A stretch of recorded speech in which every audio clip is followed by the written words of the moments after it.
Jack plain machine A5E Q. এই মেশিনে take up position আমরা কিভাবে ঠিক করব? যদি টেকআপ পজিশন ঠিক না থাকে তাহলে টিমিং এর অনেক সমস্যা হয়। যেমন মনে করো অনেক সময় সুতা ছোট কাটে, অনেক সময় বড় কাটে, বা অনেক সময় কাটিং এলোমেলো হয়। এই ক্ষেত্রে আমরা টেকআপ পজিশনটা কিভাবে সেটিং করব? অনেক সময় দেখা যায় যে আমরা ক্যাম বারবার টাইমিং করতেছি কিন্তু ঠিক থাকতেছে না, কারণ ক্যাম টাইমিং অ্যাকুরেট আছে তারপরও ঠিক নাই। সেক্ষেত্রে আমরা কি করব? ক্যাম টাইমিং যদি ভুল থাকে সেটা আলাদা বিষয়, কিন্তু ক্যাম টাইমিং ঠিক করার পরও আমার ঠিক থাকতেছে না। সুতা কাইটা উল্টা জায়গা, বা কাইটা অনেক সময় বড় হয়ে থাকে, বা একবার কাটে না। যদি এই ধরনের সমস্যাগুলো হয় তাহলে আমরা এটা কিভাবে ঠিক করব? A5E এরপর হলো কিউ, অর্থাৎ সিসিং কন্ট্রোল বক্সের। আমি একটু মেশিনের নেম প্লেটের পিকচারটা দেখাই নিই আগে, তারপরে আপনাদেরকে আমি কিভাবে এই অপারেশনে কাজ করবেন তা দেখাচ্ছি। এই হচ্ছে মেশিনের নেম প্লেট। এই যে নেম প্লেটের ভিতরে যেমন দেখা আছে A5E, তারপরে আমার এদিকে এইচ থাকুক বা এম থাকুক বা ডাব্লিউ থাকুক ওগুলো আমার দেখার ইম্পর্টেন্ট না। আমার ইম্পর্টেন্টটা হচ্ছে যে কিউ। যদি কিউ থাকে, কিউটাই হলো আমার ইম্পর্টেন্ট, অর্থাৎ এটা হলো মেশিনের কন্ট্রোল বক্সের নির্দেশনা। অর্থাৎ এই যে কন্ট্রোল বক্সটা আছে, এই কন্ট্রোল বক্সের নির্দেশনাটা হচ্ছে যে কিউ। তো আমার মনে রাখতে হবে এটা হলো সুইচিং এর কন্ট্রোল বক্স। তো এই কন্ট্রোল বক্সের ভিতরে এই যে A5E কিউ যখন লেখা থাকবে, এই মেশিনের ভিতরে আমরা কিভাবে এটা টেকআপ পজিশনটা করব এখন আপনাদেরকে দেখাবো। তো টেকআপ পজিশন ঠিক করতে হলে আমার প্রথমে কি করতে হবে? প্রথমে করতে হবে মেশিনের পাওয়ার অফ করার পরে দেন পি বাটন প্রেস করে পাওয়ার অন করতে হবে। পি বাটন প্রেস করে,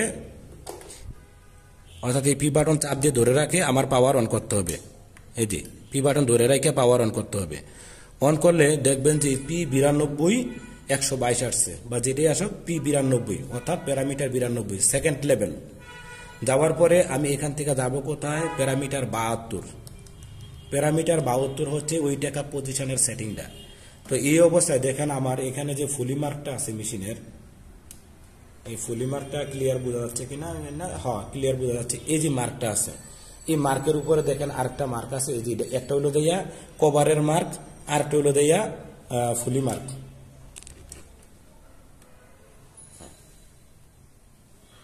এই যে দেখেন একটা হলো কভারের মার্ক, এই যে কভারের মার্ক, আরেকটা হলো ফুলি মার্ক। তাহলে আমরা এই যে দেখেন, এই যে দেখাচ্ছি, এই হলো কভারের মার্কটা, এই হলো কভারের মার্ক, এই হলো ফুলি মার্ক। তো অনেক সময় দেখা যায় কি, যদি এটা যদি অ্যাকুরেট না থাকে বা মিল না থাকে, এটা আমরা দুই দিকে দেখতে পারি। একদিকে হলো যে আমরা এখানে মার্কও দেখতে পারি, আর একদিকে হলো যে আমার মার্ক না দেখলেও কোনো সমস্যা নাই। যদি আমি টেকআপের দিকে ফলো করি, এই যে টেকআপ, এই টেকআপের দিকে যদি ফলো করি, টেকআপ, আমার টেকআপটা কোন পর্যায়ে আছে আমার এটা দেখতে হবে। টেকআপটা কোন পর্যায়ে থাকা দরকার? আমি কি করব? টেকআপটা দেখেন, এই যে টেকআপটা এখন ফুল আপ, অর্থাৎ আমি যখন ফুলিটা বায়ে ঘুরাইলে টেকআপটা ফুল আপে থাকবে। আপের থেকে আমার একটু উল্টা ঘুরাইয়া 1 মিলিমিটারের মতো ডাউন করে দেব। 1 মিলিমিটারের মতো ডাউন করে দিলে এটা কি আসবে? এটার স্ট্যান্ডার্ড পজিশনে আসবে। অর্থাৎ আমি যখন এভাবে ফুলিটা ঘুরাবো বাই পজিশনে ঘুরাইলে কি করবে? এটা ফুল টেকআপটা দিয়ে এই বরাবর দিয়ে দাঁড়াবে। দাঁড়ানোর পরে যখন আমি একটু উল্টা ঘুরাইলে টেকআপটা কি করবে? অটোমেটিক এভাবে একটু নামবে, উল্টা ঘুরাইলে একটু এভাবে নামবে। এভাবে নামাটা আমার কতটুকু থাকবে? এটা 1 থেকে 1.5 মিলিমিটার। অর্থাৎ আমি আরেকবার দেখাচ্ছি, এই যে টেকআপটা এখন ফুল আফে, হ্যাঁ ফুল আফে। আমি টেকআপটা আর একটু ক্লোজ করে না দেখাচ্ছি।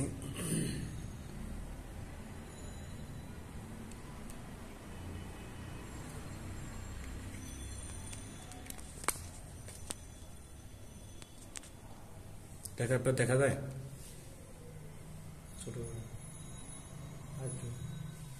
দেখা যাচ্ছে। এই যে টেকআপটা, হ্যাঁ এটা হলো ফুল আপ। আপের থেকে আমি কি করব? একটু ঘুরাইয়া একটু হালকা ডাউন করে দেবো, উল্টা ঘুরাবো। এই উল্টা ঘুরাইলে এই দেখেন এই যে ডাউন হইতেছে, হ্যাঁ ডাউন হইতেছে। জাস্ট একটু ডাউন করে দেব। ডাউন করে দেওয়ার পরে এরপর আমি কি করব? এখন আসবো ডিসপ্লের দিকে, এবং ডিসপ্লের ভিতরে এটা আমি কিভাবে সেভ করব। এই যে দেখেন, এটা যখন এখানে দেখেন এই মার্কেট থেকে একটু ডাউন হয়ে আসছে।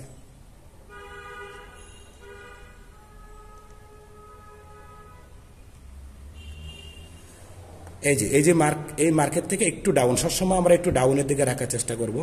এদিকে নাম্বারের ভ্যালুটা চেঞ্জ হয়। এই দেখেন আমি যখন এটা লাড়ার পরে নাম্বারের ভ্যালুটা চেঞ্জ হবে।